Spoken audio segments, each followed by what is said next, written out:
Audi says the future of their portfolio is electric. It's the eve of the 2019 LA Auto Show, and this is the newest member of the Audi electrified SUV family. This is the 2020 E-Tron Sportback. Let's take a first look.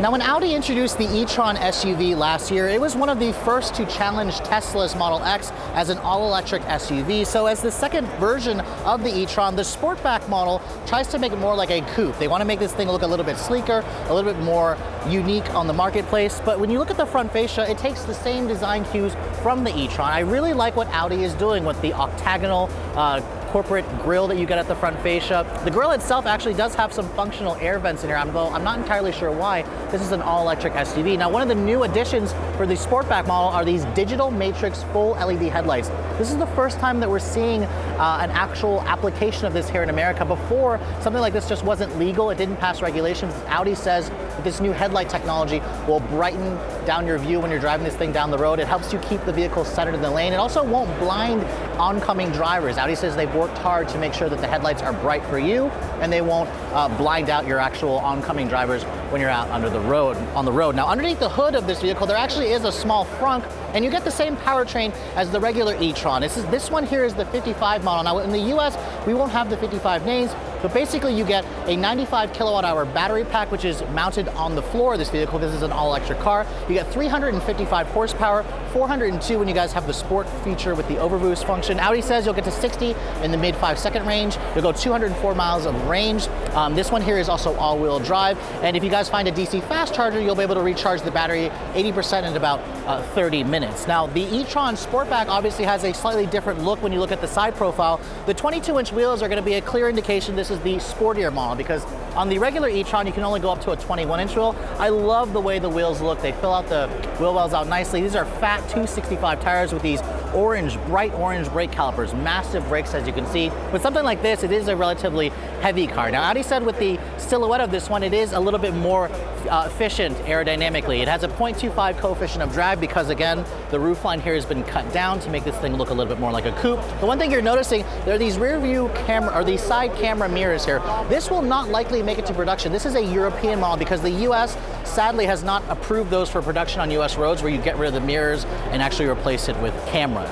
Obviously, this copies the silhouette as the BMW X4 and X6, but I think it really works on this vehicle. I love the signature OLED taillights, which again will do that signature dance whenever you unlock the vehicle. You won't be seeing this 55 Quattro badge on the US models because we won't be actually getting that name designation in the US. But down here you can see nice silver trim, no exhaust tips. Obviously, this is an all-electric SUV. Now, looking at the trunk capacity, Audi didn't have any official numbers for the trunk capacity, obviously, but when you look at the space back here, it has been compromised compared to the regular e-tron, which I believe had around 40 cubic feet of space. I'll have to double check that. But overall, if you guys want your electric Audi SUV, but in a coupier, swoopier look, this is the one you're gonna wanna put on your shopping list.